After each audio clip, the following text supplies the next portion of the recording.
आज हम बात करने वाले हैं book as a man thinketh by James Allen, जो कि बहुत ही क्लासिकल बुक है। मात्र 48 पेज की ये बुक है और टोटल चैप्टर है इसमें 7। और इसमें 7 चैप्टर में सबसे बड़ा चैप्टर इसका सेकंड चैप्टर है, जो कि 16 पेज का है। Effect of thoughts on circumstances. ये बहुत ही क्लासिकल बुक है। इसके बारे में क्या कहें, आप एक बार पढ़िए, फिर इसमें पता चलेगा आपको क्या चेंज आते हैं। इससे आपको खुद ही पता चलने लगेंगे कि आप कैसे विचार रखते हैं, और आप जैसे विचार रखते हैं डेफिनेटली आप वैसे ही बनेंगे। आपकी लाइफ में आपके विचारों का 100% प्रभाव होता है। आप जो सोचेंगे और जो करेंगे, जैसा सोचेंगे वैसा ही करेंगे, आप वैसे ही बनेंगे। आपको जो भी मिलेगा वो इसी के अकॉर्डिंग मिलेगा, ना इससे कम ना इससे ज़्यादा। इन्होंने यहाँ थॉट्स के कई अलग अलग प्रकार बताए हैं।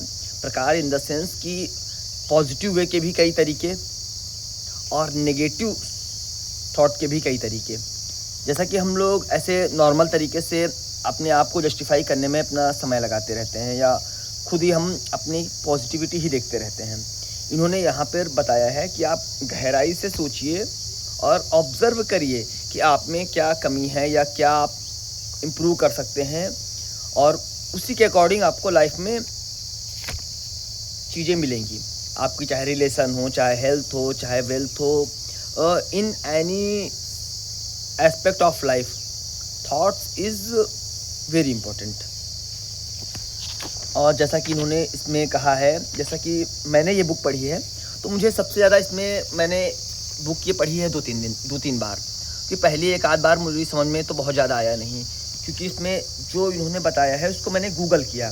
जैसे इन्होंने बताया evil thoughts, purity of thoughts, और बताया जैसे है long cherish thought, right thinking, जो कि पहले मतलब समझ में नहीं आता था। तो मैंने गूगल जेमिनी पे और एंथ्रोपिक क्लाउड पे एक एक शब्दों को सर्च करता गया, तो मुझे क्लियर होने लगा। मैंने उससे बोला कि आप इसके एग्जाम्पल भी दीजिए, लाइफ एग्जाम्पल दीजिए, जिससे कि मुझे क्लियर आया कि हाँ अच्छा ये बात है।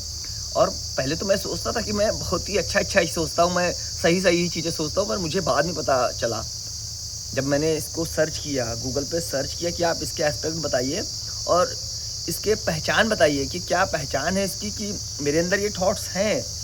और मान सकते हैं कि सभी में ये थॉट्स होते हैं, कम ज़्यादा आपको प्योर करना पड़ेगा उनको डे बाय डे। मतलब ये रोज़ का काम रहेगा, एक दिन का काम नहीं हो सकता है। और इसी से आपका कम्युनिकेशन भी इम्प्रूव होगा।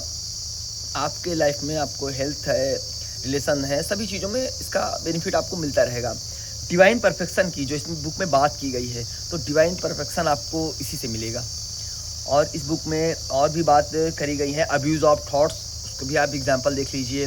बाकी इसमें इन्होंने बताया है मैन कैसे बिलो द बीस्ट लेवल के नीचे भी चला जाता है, और जब अच्छा करता है तो वो कैसी शांति पा सकता है। और यहाँ पे सबसे ज़्यादा ध्यान देने वाली बात है कि इन्होंने बुक को, मतलब है बुक बहुत छोटी, पर इसको आप जब पढ़ने लगेंगे तो आपको बहुत एफर्ट लगा के ध्यान देकर पढ़ना है। इसको एज इट इज़ नहीं लेके जाना है कि ऐसे पढ़ते गए और कुछ भी मतलब निकाल लिया। क्या कुछ भी मतलब आप निकालेंगे तो आप बुक को समझ नहीं पाएंगे, जैसा मेरे साथ भी हुआ है और भी कई लोगों के साथ हुआ है।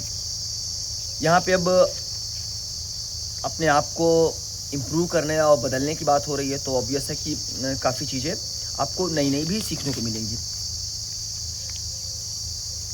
जैसे यहाँ पे लेजी थॉट्स बताया गया है, हेटफुल एंड कंडेमनरी थॉट्स, ऐसे छोटे छोटे करके आपको देखना पड़ेगा। और मेरा भी ये मानना है कि जब आप थॉट्स को या अपनी इमोशंस को कैटेगराइज करते हैं तो उनकी पावर कम हो जाती है, और उनकी पावर कम होने से आपकी पकड़, या कह सकते हैं आप उनके मालिक बनते हैं। अदरवाइज ज़्यादा इंटेंसिटी से तो फिर वो ही आपको चलाएंगी, और जब वो आपको चलाएंगी तो किस लेवल पर जाएंगी ये बात बताने की ज़रूरत तो है ही नहीं। और जब आप मास्टर बनेंगे अपने थॉट्स के, अपने इमोशंस के, तो आप डिवाइन परफेक्शन को प्राप्त करेंगे। बाकी इसमें बहुत कुछ बताया गया है, आप एक बार इसको ज़रूर पढ़िए, फिर आप देखिएगा कि कैसे चेंज आते हैं या किस तरीके से आप डेवलप करते हैं।